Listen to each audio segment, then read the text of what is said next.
మరి చాలా పేదరికంతో ఆహారమే నిజంగా మా అమ్మగారు మాకు ఆమె తినకోకుండా మాకు ఎట్టి ఆమె నీళ్లు తాగి పడుకునేదండి. కాబట్టి అటువంటి పరిస్థితిలో ఉన్నది మా కుటుంబం. అటువంటి పరిస్థితిలో ఉన్నప్పుడు నిజంగా మరి తల్లిగారు ఒకటే, ఆమె ఏం చేయాలో తెలియక మా నాన్నగారు చెప్పడానికి, మా నాన్నగారు ఏమో కుటుంబాన్ని పట్టించుకునేవారు కాదు. ఆమె ఇంకా మరి ప్రతి రాత్రి కూడా కన్నీరు విడుస్తూ ప్రార్థన చేసేదండి దేవుని దగ్గర. హల్లెలూయా, హల్లెలూయా. ప్రియదేవులారా, దేవుడు నిజంగా వాగ్దానం చేసినట్టు దేవుడు నమ్మదగినవాడు.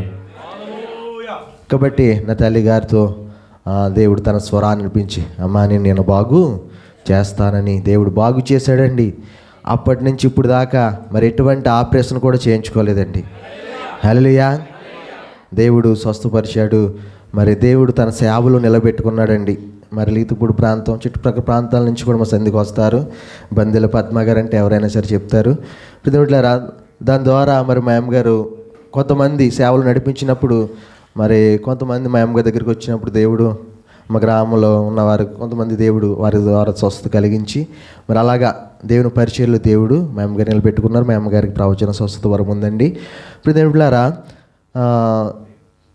మా అమ్మగారు ఆమె రక్షింపబడమే కాదు కానీ మా కుటుంబం అంతా కూడా, మా నాన్నగారు రక్షింపబడ్డారు, మా చిన్నాన్నలు ఇద్దరండి వారు రక్షింపబడ్డారు. మా కుటుంబం అంతా కూడా దేవుని యొక్క సేవలో ఉంది. హల్లెలూయా.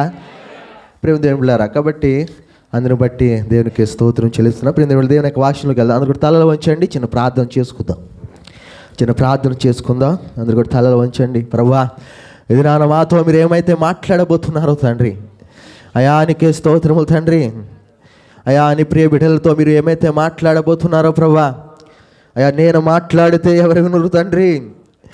నీ పరిశుద్ధాత్మతో నింపు తండ్రి, నీ పరిశుద్ధాత్మతో నడిపించు తండ్రి. అయ్యా నాలో ఉండి మీరు మాట్లాడమని నడుచున్నాము తండ్రి. పరిశుద్ధానికే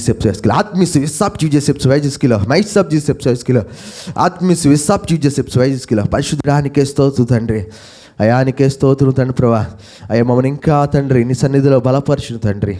అయ్యా మమ్మల్ని దీవించు తండ్రి. మీరే ఆశీర్వదించి మీరే సహాయం దయచేయమని చేస్తున్న ప్రార్థన ఆలకించి ప్రార్థన జవాబు దయచేయమని ప్రియకుమారుడైన యేసుక్రీస్తు నామములో అడిగి వేడుకుంటున్నాము తండ్రి. హల్లెలూయా. ప్రియదేవులారా, ఈ దినాన మనము మరి విశ్వాసము కోసం మనలో ఎటువంటి విశ్వాసం ఉంది, మరి మనం విశ్వాసం కలిగి మనము జీవించగలుగుతున్నామా లేదా? చాలామంది దేవుని సన్నిధికి వస్తారు కానీ వారిలో ఏముండదండి, విశ్వాసం ఉండదండి. చాలామంది అసలు దేవుని నమ్ముతారు కానీ ఏదో ప్రార్థనకి వెళ్ళాలి కదా, దేవుని సన్నిధికి వెళ్ళాలి కదా, లేకపోతే ఈ సమయాన్ని మనం దేవుని సన్నిధికి వెళ్ళొచ్చేస్తే సరిపోతుందిలే అనుకుంటూ ఉంటారు. కాబట్టి దేవుని యొక్క వాక్యం సెలవిస్తుంది మనము ఎలా జీవించాలని ఆలోచన చేస్తే విశ్వాసము కలిగి మనం జీవించాలి. అందుకే అపొస్తలుడైన పౌలు కొరింథీయులకు రాసిన 2వ పత్రిక 13వ అధ్యాయము 5వ వచనం మనం చదివినట్లయితే, మీరు విశ్వాసము గలవారై ఉన్నారో లేదో మిమ్మును మీరే శోధించి చూచుకొనుడి, మిమ్మును మీరే పరీక్షించుకొనుడి. హల్లెలూయా. మనమంట విశ్వాసము గలవారమో లేదో, అసలు మనలో విశ్వాసం ఉందో లేదో అని మనల్ని మనమే ఏం చేసుకోవాలంటండి, శోధించి చూసుకోవాలంట. రెండోదిగా పరీక్షించి చూసుకోవాలంట. కాబట్టి ఎప్పుడైనా మనము ఆ విధంగా మనలో విశ్వాసం ఉందా లేదా?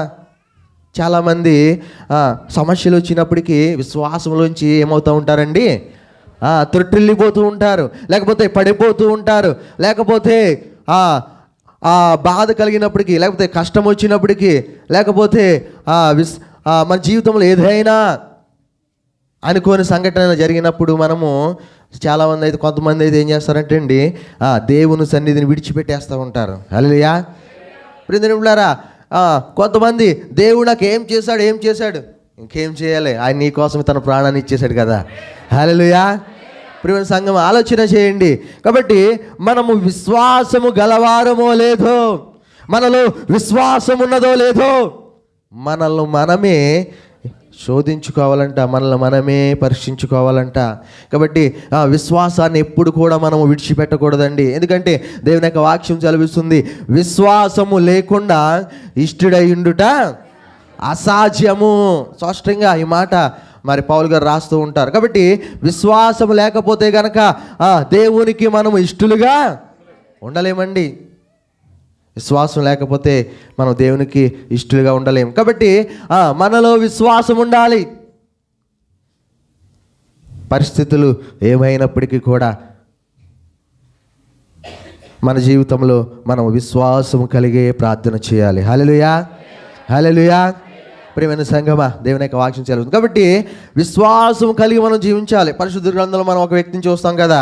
ఆ వ్యక్తి ఏమంటాడంటే, నేను ఆయన గాయాల్లో వేలు పెట్టి చూస్తేనే కానీ, చెప్పండి అమ్మా, గట్టిగా చెప్పండి, నమ్మనే అంటూ ఉంటారు. చాలామంది కూడా ఎలా ఉంటుందంటే, కొంతమంది విశ్వాసాలు చూడండి, దేవుని సన్నిధికి రమ్మంటే దేవుడు నా పట్ల మేలు చేస్తేనే నేను దేవుని సన్నిధికి వస్తానంటూ ఉంటారు.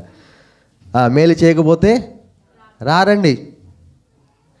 కాబట్టి చూడండి, మనము యోహాను సువార్త 20 మనం చదివినట్లయితే, యోహాను సువార్త 20 ఆయన అంటాడు తోమతో, యేసుక్రీస్తు వారు ఏమంటారంటే, నా చేతులు చూడుము,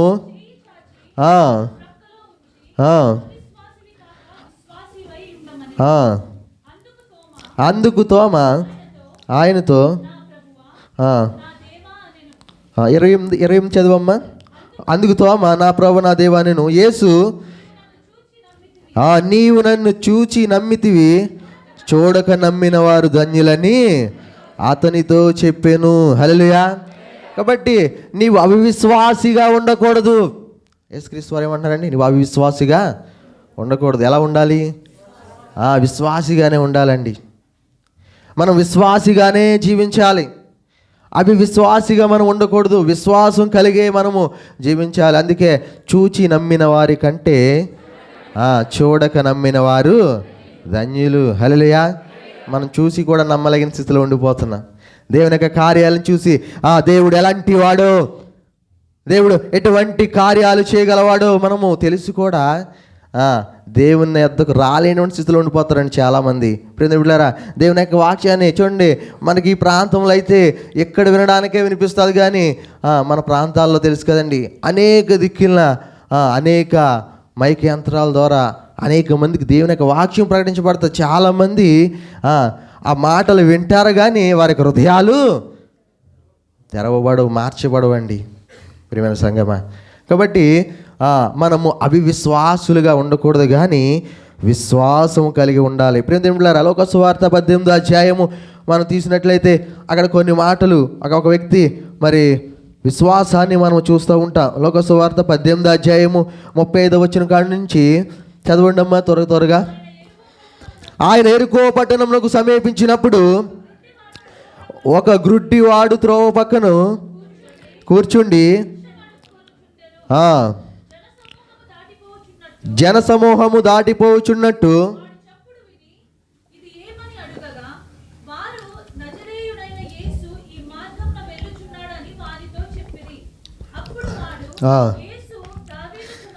దావీదు కుమారుడా నన్ను కరుణించుమని కేకలు వేయగా ఊరకుండమని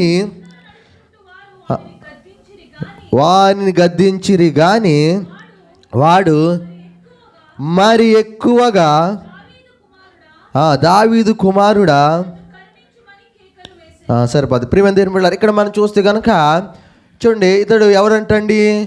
గుడ్డివాడంట. గుడ్డివాడంటే మనకు తెలుసు కదండి, గుడ్డివాడికి ఏముండు? కళ్ళు ఉండవు, అంటే దేన్ని కూడా చూడలేడు. మనం కూడా కళ్ళు మూసుకుంటే చీకటే తప్ప ఏం కూడా కనపడదండి. వాడికి ఏది కూడా తెలీదు, మనిషి ఎలా ఉంటాడో తెలీదు, ఏ వస్తువు ఎలా ఉంటుందో తెలీదు, అసలు ఈ సృష్టి ఎలా ఉంటుందో కూడా. కాబట్టి ప్రియమిత్రులారా, ఇతడు గుడ్డివాడు గనుక ఇతడు త్రోవ పక్కన కూర్చుండి భిక్షం అడుగుతున్నాడు. అయితే అనేక మంది జనసమూహం, యేసుప్రభు గారు ఎక్కడికి వెళ్తున్నా చాలామంది జనసమూహం వెళ్తూ ఉండేవారండి. చాలామంది ఎందుకంటే కొంతమంది యేసుప్రభు కార్యాలను చూడడానికి, కొంతమంది యేసుప్రభును ఏం బోధిస్తున్నాడు వినడానికి. ప్రియమిత్రులారా, మనం చూస్తూ ఉంటాం పరిశుద్ధ గ్రంథాల్లో, ఎక్కడ ఈ లేఖనాలు మనం చదివినప్పుడు యేసుప్రభు ఎక్కడికి వెళ్తున్నా చాలా జనసమూహము వెనకాల వెళ్తే ఉండేవారు. ప్రియమిత్రులారా, ఇక్కడ కూడా చాలామంది జనసమూహం ఆయన వెనకాల వెళ్తుండగా చూడండి, అతడంట మరి గుడ్డివాడు గనక వెంటనే ఆ చప్పుడు విని ఇదేమని అడగగా, హల్లెలూయా, అప్పుడు అంటున్నారు వాళ్ళు, ఏమంటున్నారండి? నజరేయుడైన యేసు ఈ మార్గాన వెళ్ళుచున్నాడు. దేవులారా, ఇతడు యేసు ప్రభుని చూశాడంటారా? చూడడానికి కళ్ళు లేవు కదండి, కళ్ళు లేవు కాబట్టి ఇతడు యేసు ప్రభుని చూడలేదు. కాబట్టి యేసు ప్రభు కార్యాలను చూశాడంటారా? లేదు. కానీ ఇతడు విన్నాడండి. హల్లెలూయా. వినుట వలన, చెప్పాలి, వినుట వలన విశ్వాసము కలుగును. ప్రియమైన సంగమా, వినుట వలన విశ్వాసము కలుగును. కాబట్టి ఇతడు కళ్ళు లేకపోయినా కానీ యేసు ప్రభును చూడలేకపోయినా కానీ, యేసు ప్రభు కార్యాలను చూడలేకపోయినా కానీ యేసు ప్రభును గూర్చి విన్నాడండి. ప్రియమైన సంగమా, యేసు ప్రభును గూర్చి విన్నాడు. విని ఏముంచాడండి? విశ్వాసం ఉంచాడు. హల్లెలూయా, హల్లెలూయా. మనము దేవుని యొక్క కార్యాలను చూస్తున్నామా లేదా? చెప్పండి అమ్మా. దేవుని యొక్క కార్యాలు మనం చూస్తున్నాం. దేవుడు ఎలాంటి వాడో మనకు తెలుసు. దేవుడు ఎటువంటి కార్యాలు చేయగలవాడో తెలుసా? తెలీదండి? తెలుసు. ప్రియమైన దేవులారా, అయినా కానీ మనము ఏముంచలేకపోతున్నాం? విశ్వాసం ఉంచలేకపోతున్నాం. అవిశ్వాసంలో పడిపోతున్నాం. ప్రియమైన సంగమా, దేవుడు మాట్లాడుతున్నాడు. ఒకవేళ నువ్వు అవిశ్వాసం కలిగి నువ్వు జీవిస్తున్నావేమో, నీవు అవిశ్వాసం కలిగి ఉంటున్నావేమో, లేకపోతే సమస్యలు బట్టి, నీకున్న పరిస్థితులను బట్టి నీవు అవిశ్వాసంలో తొట్టిల్లిపోతున్నావేమో, దేవుడు మాట్లాడుతున్నాడు. నువ్వు విశ్వాసము కలిగే జీవించాలి. హల్లెలూయా. కాబట్టి ఇతడు యేసు ప్రభును చూడలేదు కానీ ఆ మార్గాన, నజరేయుడైన యేసు ఈ మార్గాన వెళ్తున్నాడని చెప్పగా వెంటనే దావీదు కుమారుడా నన్ను కరుణించుమని కేకలు వేచెను. వెంటనే ప్రియ దేవులారా, యేసు ప్రభు గురించి విన్నాడు గనక అతడు కేకలు వేయడం ప్రారంభించాడంట. అక్కడ ఉన్నవారు ఆయన ఏం చేశారండి? గద్దించారు. ఊరుకోమని గద్దించాను కానీ అతడు మరి ఎక్కువగా దావీదు కుమారుడా నన్ను కరుణించుమని కేకలు వేసాను. హల్లెలూయా, హల్లెలూయా. ప్రియమిత్రులారా, అయినా కానీ ఆగలేదండి. అతనిలో ఉన్న విశ్వాసం చూడండి. అతన్ని గద్దించినా కానీ అయ్యో యేసు ప్రభు నన్ను స్వస్థపరచగలవాడు. అతనికి విశ్వాసం ఏంటి? యేసు ప్రభు నన్ను స్వస్థపరచగలవాడని అతడు విశ్వాసం ఉంచాడు కాబట్టి మరి ఎక్కువగా కేకలు వేశాడంట. హల్లెలూయా, హల్లెలూయా. మనం ఏం చేస్తామండి? మనం ఏం చేస్తాం? సంఘంలో కూడా ఎవరన్నా అయ్యగారు ఒకవేళ ఏదైనా అవకాశం ఓపెన్ ఏదైనా అన్నా కానీ చాలామంది వెంటనే మానేస్తారు చర్చి. అవునా కదండి? ఆమెకే పాటిస్తారా, లేకపోతే ఆయన్ని ప్రార్థన చేయమంటారా? లేకపోతే చాలామంది వెంటనే. ప్రియమైన దేవులారా, ఆలోచన చేయండి. మనం ఎటువంటి విశ్వాసంలో ఉంటున్నామో విశ్వాసం కలిగి మనము ప్రార్థన చేయాలి. హల్లెలూయా. అతడైతే మరి బిగ్గరగా కేక వేశాడంట. అతనిలో ఉన్న విశ్వాసం ఇంకోటి ఏంటో తెలుసా ప్రియమైన సంగమా? చూడండి, అతనిలో ఉన్న విశ్వాసం ఏంటంటే అతడు గుడ్డివాడు కనుక అక్కడే భిక్షం అడుక్కుంటున్నాడు. అతడు ఎక్కడికి వెళ్ళలేనటువంటి స్థితి. కానీ అతనిలో ఉన్న విశ్వాసం ఏంటంటే యేసు ప్రభు ఏదో రోజున ఈ మార్గాన రాకపోయి ఉంటాడా, యేసు ప్రభు నన్ను స్వస్థపరచుగా ఉంటాడా అని అతడు విశ్వాసం కలిగి ఎదురు చూస్తున్నాడు కనుక ఆ చప్పుడు విన్నంటనే కేకలు వేశాడండి. హల్లెలూయా, హల్లెలూయా. మనలో కూడా అటువంటి విశ్వాసం ఉండాలి. యేసు ప్రభు ఏదో రోజున నాకు సహాయం చేయకపోతాడా, యేసు ప్రభు ఏదో రోజున నన్ను పైకి లేవనెత్తకపోతాడా అని నీవు విశ్వాసం కలిగి ప్రార్థన చేయాలి. హల్లెలూయా. కాబట్టి అతడు విశ్వాసం చూడండి ప్రియమైన దేవుని బిడ్డలారా, ఆ విశ్వాసంతోనే చూస్తున్నాడు అక్కడ ఉండి. యేసు ప్రభు ఏదో రోజున ఈ మార్గాన్ని వస్తాడు, నన్ను రక్షిస్తాడని, బాగు చేస్తాడని. కాబట్టి అతడి విశ్వాసాన్ని బట్టి చూడు, అయినా కానీ యేసు ప్రభు మళ్ళీ ఆ వ్యక్తిని అడుగుతాడు, నీకు నేను ఏమి కోరుచున్నాను. దేవునికి తెలియదండి? దేవునికి తెలీదా? అతడు పిలిచినప్పుడే తెలుసు. హృదయాంతరంగంలో ఎటువంటి దేవుడు అండి మన దేవుడు. మన హృదయ రహస్యంలో ఆయనకి తెలుసు. మనం కూర్చుంట, నుంచుట, లేచుట సమస్తము ఆయనకి తెలుసు. మనం ఏం మాట్లాడుతున్నామో. ప్రియమైన సంగమా, మనకు ఆలోచన లేనటువంటి దేవుడు ఆయన. హల్లెలూయా. కాబట్టి ప్రియమైన దేవులారా, దేవునికి తెలుసండి. అయినా కానీ ఆయన ముందుకు వెళ్ళిపోతున్నాడు. మళ్ళీ యేసు ప్రభు అడుగుతున్నాడు, నీకేం చేయగోరుచున్నాను? అప్పుడు ఆ వ్యక్తి అంటున్నాడు, అయ్యా నాకు చూపు పొందగోరుచున్నాను. అప్పుడు అంటున్నారు యేసు ప్రభు, నీ విశ్వాసమే నిన్ను స్వస్థపరిచెను, నీ విశ్వాసమే నిన్ను స్వస్థపరిచెను అని వానితో చెప్పాను. హల్లెలూయా. కాబట్టి అతడి విశ్వాసాన్ని బట్టి అతడు ఏం పొందుకున్నాడండి? స్వస్థత పొందుకున్నాడు. ప్రియమిత్రులారా చూడండి, పరిశుద్ధ గ్రంథంలో అబ్రహాముని ఏమంటారండి? విశ్వాసులకు తండ్రి. అబ్రహాముని ఎందుకు విశ్వాసులకు తండ్రి అని మనం ఆలోచన చేస్తే కనుక ఆదికాండం 22వ అధ్యాయము త్వరగా తీయడమ్మా, సమయం లేదు కాబట్టి 22వ అధ్యాయము మనం మొదటి కాండం చదివితే కనుక చూడండి, ఆ సంగతులు జరిగిన తర్వాత దేవుడు అబ్రహామును పరిశోధించెను. ఎట్లనగా అబ్రహామ అతని పిలువగా అతడి చిత్తము ప్రభువా. అప్పుడు ఆయన, నీకు ఒక్కడై ఉన్న నీ కుమారుని అనగా నీవు ప్రేమించు ఇస్సాకుని తీసుకొని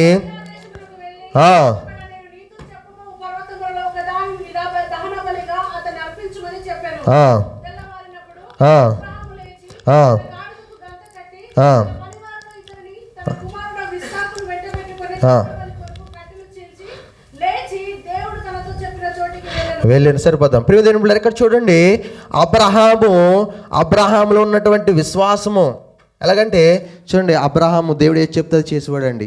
అబ్రహాము నేను చూపించి దేశానికి వెళ్ళు, నేను నిన్ను ఏం చేస్తానంటాడు? ఆశీర్వదిస్తానంటాడు. అలాగే దేవుడు చూపించిన దేశానికి వెళ్ళిపోయాడు. ఇంకోటి అంటాడు, నీవు నా సన్నిధిలో ఎలా ఉండాలంటే నిందారహితుడిగా ఉండాలి. ఎలాగా? అప్పుడు నీ సంతానాన్ని నేను ఆశీర్వదిస్తాను. దేవుడు కోరుకునేది అదండి. మన నుండి కోరుకునేది ఆయన యథార్థమైన హృదయం. ఆయన సన్నిధిలో మనము నిందారహితులుగా జీవించాలి ప్రియమైన సంగమా. కాబట్టి దేవుని మాటకి లోబడాడంటే అబ్రహాము దేవుడు చూపించాడు. ప్రియ దేవుళ్ళారా, అప్పుడు ఏ విధంగా అయితే ఉన్నాడో తనకైతే బిడ్డలు లేనప్పుడు ప్రియ దేవుళ్ళ ఇప్పుడు ఇస్సాకును దేవుడు ఇచ్చిన తర్వాత చూడండి, దేవుడు అబ్రహాముని పరిశోధించాడంట. పరిశోధించినప్పుడు అక్కడ ఆలోచన చేస్తే కనుక చూడండి, అబ్రహాముని పరిశోధించినప్పుడు కుమారుడు ఉన్నాడు కాబట్టి అబ్రహాముకి అన్నీ ఉన్నాయి కానీ ఎవరు లేరు, బిడ్డలే లేరండి. కానీ దేవుడు ఆ బిడ్డలను కూడా ఇచ్చిన తర్వాత చూడండి, ఒక్కగానొక్క కుమారుడు. మనం కూడా అంతే కదండి, మనకి కొన్ని సంవత్సరాలకి ఒక 20 సంవత్సరాలు 10 సంవత్సరాలకి ఒకటే పిల్లడు పుడితే మనం చాలా ప్రేమగా చూసుకుంటాం. అలాగే మరి అబ్రహాం కూడా తన కుమారుని ఏం చేస్తున్నాడంట? ప్రేమిస్తున్నాడంట. ఎన్ని సంవత్సరాలకు పుట్టాడు? 100 సంవత్సరాలకు పుట్టాడు. హల్లెలూయా. కాబట్టి ఇక్కడ అందుకే దేవుడు అంటున్నాడు, నీవు ప్రేమించుచున్న ఇస్సాకును తీసుకొని నువ్వు నాకు బలిగా అర్పించమన్నప్పుడు చూడండి, అక్కడ ప్రియమైన దేవులారా, అప్పుడు కుమారుని ఒక ముందు ఎలాగైతే దేవునికి లోబడ్డాడో ఇప్పుడు కుమారుని ఇచ్చిన తర్వాత కూడా చిత్తం ప్రభువా అన్నాడు. ఇంకా వేరే మాట మాట్లాడలేదండి. ఇంకా అక్కడ ఇంకో మాట రాయబడి ఉందా? ఎందుకు ప్రభువా, నువ్వే ఇచ్చావు కదా, నువ్వే.